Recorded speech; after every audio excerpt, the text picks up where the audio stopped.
खबर, क्योंकि मैंने ही ब्रेक की थी, तो मैं आपको पूरे वसूख से कह सकता हूँ कि खबर बिल्कुल ठीक है ये, और अगर ठीक नहीं होती तो इस्तीफा सामने नहीं आता इंजमाम साहब का।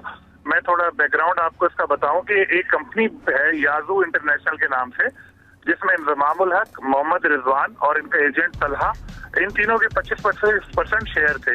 बरतानिया में रजिस्टर्ड ये कंपनी है। सिर्फ डॉक्यूमेंट मेरे पास थे। जब मेरे पास डॉक्यूमेंट आए तो मैंने राब्ता किया तलहा से। मैंने तलहा से पूछा, जो इनके एजेंट है, तो उन्होंने कहा जी ये बिल्कुल ठीक है और ये दुनिया भर में ऐसा होता है। उन्होंने मुझे मिसालें दी कि सेरेनिया विलियम के जो एजेंट हैं या दूसरों के हैं, वो लोग भी ऐसे करते हैं, इन्वेस्ट करते हैं प्लेयर्स के बिहाफ पे, तो हम लोग भी करते हैं, इसमें कोई गैर मामूली बात नहीं है।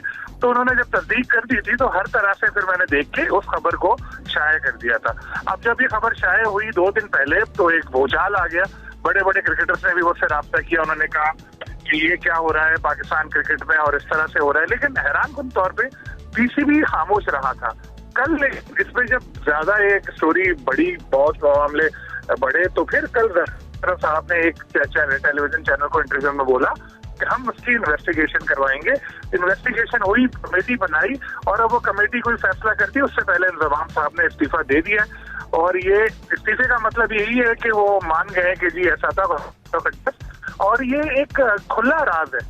सब लोगों को पता है कि तलहा रहमानी इंजमामुल हक के भी जो है एजेंट है या मैनेजर है, और तलहा रहमानी की जो कंपनी है वो बाबर आजम, मोहम्मद रिजवान समेत कई खिलाड़ियों को भी मैनेज करती है। तो जो सेंट्रल कॉन्ट्रैक्ट का इशू हुआ था, जो मैंने अपने पिछले पेपर में भी बताया आपको, मगर क्योंकि अभी इससे हवाले से है तो मैं वो दोबारा याद दिलाऊंगा। इशू के वक्त वर्ल्ड कप से जाने से पहले पाकिस्तानी क्रिकेटर्स ने कह दिया था कि हम वर्ल्ड कप तो खेलेंगे, लेकिन वहां पर लोगों ने लगाएंगे आपके स्पॉन्सर का, ना आईसीसी की तकरीबात में शिरकत करेंगे अगर सेंट्रल कॉन्ट्रैक्ट पे हमारी डिमांड्स नहीं मानी गई। उस वक्त फिर पीसीबी ने इंजमामुल हक साहब ने ऑफर की। उन्होंने कहा मैं 48 आवर में ये मसला हल करवा दूंगा, और उन्होंने फिर ये मसला हल करवा दिया, लेकिन प्लेयर्स के हक में। तो उन्होंने प्लेयर्स को उनके वो मांगे जो पैसे थे 60 लाख, वो सब भी कर दिया।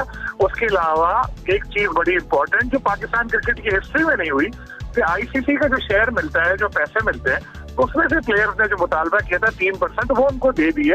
तो इससे एक खिलाड़ी की आमदनी जो है वो 60 लाख से ज्यादा हो गई महीने की, जो एक कैटेगरी के प्लेयर्स हैं। तो ये चीजें जब हुई तो सब लोग हैरान हुए कि यार ये इंजमाम साहब जो है इन्होंने किया, और फिर उन्होंने जिद करके अपने लिए जूनियर चीफ सेलेक्टर का ओहदा भी लिया। तो भी सवाल उठने लगे कि यार ये तो एजेंट वगैरह भी एक है, ये तो मामला खराब होगा। फिर जब ये डॉक्यूमेंट आई तो फिर सब चीजें आम लोगों की नजरों में भी आ गई कि ये पाकिस्तान क्रिकेट में चल क्या रहा है मामला। और फिर कनेक्ट किया लोगों ने पुराने वाकयात को और नए वाकयात को, तो सब चीजें एक आया हो गई उनके सामने कि ये मामला कॉन्फ्लिक्ट ऑफ इंटरेस्ट के बहुत सीरियस मामला हैं। तो पीसीबी को भी एक्शन लेना था और लेना पड़ा।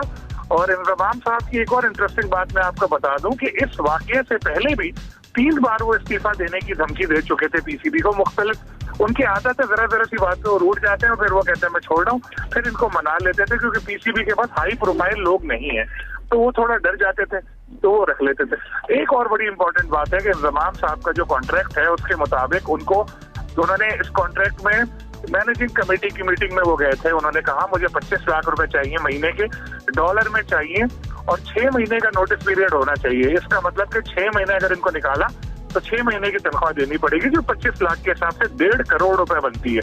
तो ये सारी चीजें जो थी, अब लेकिन अब चूंकि उन्होंने खुद छोड़ा है तो पता नहीं कि वो पैसे उनको देने पड़ेंगे या नहीं देने पड़ेंगे। लेकिन ये टीम की परफॉर्मेंस भी बहुत खराब है। सिर्फ इस बात पे भी उनको इस्तीफा दे देना चाहिए था कि जी ये क्या टीम सेलेक्ट हुई। फिर उनके जो इमामुल हक के साथ सबको पता है, उनके करीबी रिश्तेदार, उनकी जो परफॉर्मेंस है वो सबके सामने है।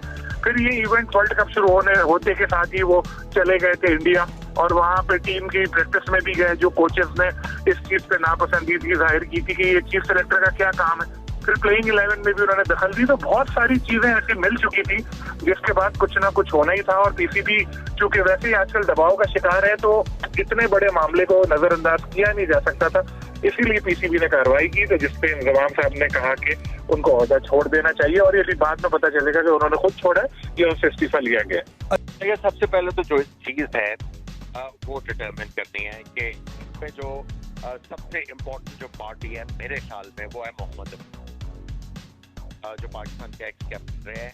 उनसे पूछा जाना चाहिए कि वो किन वजूहात की वजह से उस वक्त वो एडवाइजरी कमेटी से परे हट के किस चीज की वजह से वो खुश नहीं थे सिलेक्शन के मामलों में, जिसकी वजह से वो परे हटे। ठीक है, वहां से आपको सिरा पकड़ के आगे चलना होगा।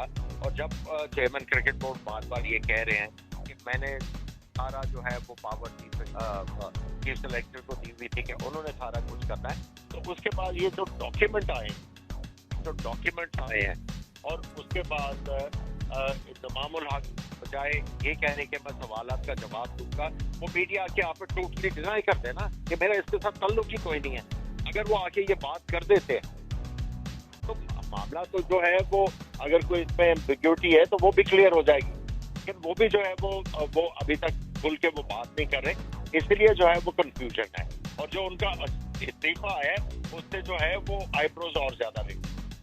जब ज़का अशरफ पाकिस्तान क्रिकेट बोर्ड की मैनेजमेंट कमेटी के सरबराह बने तो उनको काम नहीं करने दिया गया, अदालतों में पिटीशन जारी कर दी गई। और मैं मुख्तसर तौर पर आपके साथ शेयर कर लेता हूँ ये बात कि वर्ल्ड कप में जाने से पहले ज़का अशरफ को कैटेगोरिकली खिलाड़ियों ने कह दिया कि जी हम जो है वो वर्ल्ड कप में आईसीसी के ना फंक्शन में जाएंगे ना आईसीसी का लोगो इस्तेमाल करेंगे, जिसमें एक अजीब व गरीब सी सूरत हाल पैदा हो गई थी। और उसके बाद इत्तलात ये है कि इंज़मामुल हक साहब ने कहा कि ये जो मामला है मैं 48 आवर्स में हल करा दूंगा, आपका कोई मसला नहीं है इसका। तो उन्होंने कहा कि यार ये डायरेक्टर इंटरनेशनल उस्मान वाला साहब नहीं करवा सके जो आप करवा देंगे।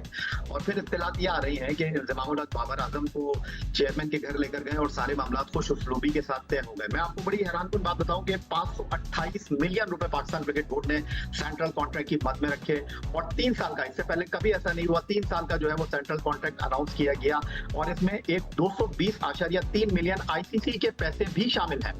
और इसके बाद हुआ ये कि इंज़मामुल हक साहब ने कहा कि जी मैं 25 लाख रुपए लूंगा और साथ साथ उन्होंने ये कहा कि मैं 6 महीने आप मुझे देंगे अगर आप मुझे निकालेंगे, यानी 1.5 करोड़ रुपए आपको उनको देने पड़ेंगे। ये सारी बातें अपनी जगह मौजूद है, लेकिन उसके बाद जो मामला हुआ वो ये हुआ कि ये सारी चीजें अपनी जगह चल रही थी। साबिक कप्तान राशिद लतीफ ने जब पाकिस्तान टेलीविजन पर बैठकर ये बात की कि उनको बाबर आजम जो है वो ये बता रहे हैं कि जी वो चेयरमैन क्रिकेट बोर्ड को फोन कर रहे हैं और वो उनसे बात नहीं कर पा रहे। और क्रिकेट बोर्ड का बड़ा वाज़ेह तौर पर स्टांस था कि जो खिलाड़ियों ने सेंट्रल कॉन्ट्रैक्ट के पैसे बढ़ाए हैं फिर उसके अंदर कुछ कानूनी मामला भी होंगे। ये सारी चीजें जो है वो तय करने के बाद आपको मिलेंगे। अंदाजे के मुताबिक 8.25 करोड़ रुपए साल के शाहीन अफरीदी, मोहम्मद रिजवान और बाबर आजम को मिलेंगे। तो आप सबक की बात कर रहे हैं, ये मामला किसी और तरफ जा रहे हैं। और जो सबसे इम्पोर्टेंट पहलू है इस तमाम गुफ्तगू का वो ये है कि पाकिस्तान क्रिकेट बोर्ड ने इंज़मामुल हक से रिजाइन नहीं लिया, इंज़मामुल हक ने रिजाइन किया है। ये वो इंज़मामुल हक है जिनके बारे में कहा गया कि इन्होंने रिटायरमेंट के लिए जो है वो क्रिकेट बोर्ड से 1 करोड़ रुपए लिए। ये वो इंज़मामुल हक है जिन्होंने कहा कि जी जब पाकिस्तान आईसीसी चैंपियन ट्रॉफी जीते मुझे भी उतने ही पैसे चाहिए जितने खिलाड़ियों को 1 करोड़ रुपए मिले हैं, बाकी सेलेक्टर्स को सिर्फ 10 लाख रुपए 10 लाख रुपए मिले थे। तो ऐसा क्या हो गया कि इंज़मामुल हक ने जो है वो पहले से ही 1.5 करोड़ रुपए छोड़कर जो है रिजाइन दे दिया। उसके पीछे कहानी है कि जब ये मीडिया में खबरें चली कि इंज़मामुल हक और वो कंपनी जिसके सारे खिलाड़ी इस वक्त टीम में सिलेक्ट हो गए हैं, चेयरमैन ने कहा कि जी इसकी तहकीकात होनी चाहिए, हमें इस बारे में कुछ नहीं पता। और उन्होंने एक कमेटी बना दी। कमेटी के सामने पेश होने से पहले ही इंज़मामुल हक साहब ने इस्तीफा दे दिया, जिसे क्रिकेट बोर्ड ने सराहा है। सवाल यह कि इंज़मामुल हक ने उस अखबारी रिपोर्ट के हवाले से जो है वो क्यों एक कानूनी पहलू इख्तियार नहीं किया और उसको कानूनी नोटिस नहीं भेजा कि भाई मेरा तो इससे कोई ताल्लुक ही नहीं है, आपने जो चीजें बयान की हैं आप इसकी वजाहत दें, और वो वजाहत लेके क्रिकेट बोर्ड को देते, मामला ही खत्म हो जाता। अगर इंज़मामुल हक समझते हैं, सबसे पहले अगर मैं इंज़माम की जगह होता, मुझ पे इतना बड़ा इल्जाम लगा होता और मैं ये इल्जाम गलत होता, मैं उन सब एंकर्स के खिलाफ जो है जिन्होंने ये खबर चलाई, पूरी एक तो पॉलिटिकल एंकर हैं, उन्होंने तो बड़े खुलकर बोला कि ये एड्रेस है, ये अकाउंट नंबर है, ये लोग हैं, ये पार्टनर्स हैं, आप उनके खिलाफ केस डालें, हर्जाना डालें अगर आप बेगुनाह हैं। जब जस्टिस कयूम की रिपोर्ट हुई थी, इन सब ने बोला जी हम तो बेगुनाह थे, हम तो बेगुनाह थे। भाई कोई कोर्ट में क्या किसी ने अपने आप को बेगुनाह साबित करने की कोशिश की? किसी ने नहीं की। सब मजे से जो है काम कर रहे हैं, सब मजे से क्रिकेट के अंदर घूम रहे हैं, फिर रहे हैं। वही लोग जो कि इसमें जस्टिस कयूम रिपोर्ट में जो लोग इन्वॉल्व थे सारे एक्टिव हैं, सारे, उनको सबको मना किया था कि इन लोगों को कोई, उसमें लिखा हुआ है रिपोर्ट में कि इन लोगों को कोई ऐसी चीज नहीं दी जाए जो कि रिस्पॉन्सिबिलिटी वाली हो। सब मजे कर रहे हैं, हमने कभी इन लोगों को रोकने की कोशिश ही नहीं की। तो इंज़माम को मैं ये कहूंगा कि अगर आप सब सही हैं, आपके पर इल्जाम है ये, तो आप जाएं कोर्ट के अंदर और जाकर एक केस करें और हम सबको बताएं कि जी ये गलत था। अदरवाइज मेरे ख्याल से ये कॉन्फ्लिक्ट ऑफ इंटरेस्ट है। पहले ही मैं आपको प्रोग्राम में कह चुका हूं कि जो रिश्तेदार होते हैं, चचा, मामू, खाला, फूफे और दामाद, सुसर, इन लोगों को क्रिकेट बोर्ड में नहीं रखना चाहिए। ये बहुत बड़ा कॉन्फ्लिक्ट ऑफ इंटरेस्ट है। लोग फिर बातें करते हैं कि ये इसका भतीजा खेल रहा है, इसका भांजा खेल रहा है, इसका बेटा खेल रहा है, इसका दामाद खेल रहा है, इसका सुसर खेल रहा है। ये चीजें नहीं होनी चाहिए। तो ये पहले ही पाकिस्तान क्रिकेट बोर्ड को इस पे सख्ती के साथ एक रूल बनाना चाहिए। देखिए, बड़ा कुछ याया भाई ने, सिकंदर भाई ने कह दिया, और मैं तो सिर्फ सीधी सी बात करता हूँ कि अगर आप गिल्टी नहीं है तो आपको कोई नोटिस नहीं है, ना कोई फोर्स कर रहा है रिजाइन देने का, तो रिजाइन देना नहीं चाहिए था।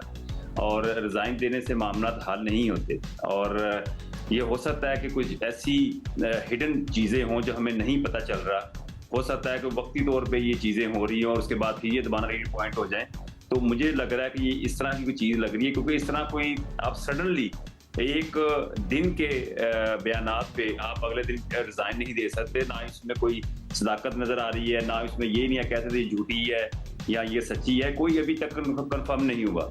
तो हमें तो यही लगता है कि ये कोई आपस में इनकी अंडरस्टैंडिंग की वजह से सारा किसी ने सोच समझ के बैठ कर ये डिसीजन लिया गया, जिसकी वजह से ये दोबारा फिर 3 पॉइंट होंगे वर्ल्ड कप के बाद।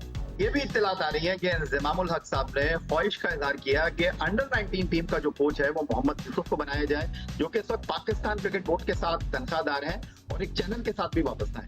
और मोहम्मद यूसुफ के हवाले से उन्होंने कहा कि इससे पहले भी ये भी खबरें आई हैं, सोशल मीडिया पर भी ये खबरें आई हैं कि इंज़मामुल हक ने कहा अगर आप मोहम्मद यूसुफ को अंडर 19 टीम का कोच नहीं बनाते तो मैं रिजाइन कर दूंगा।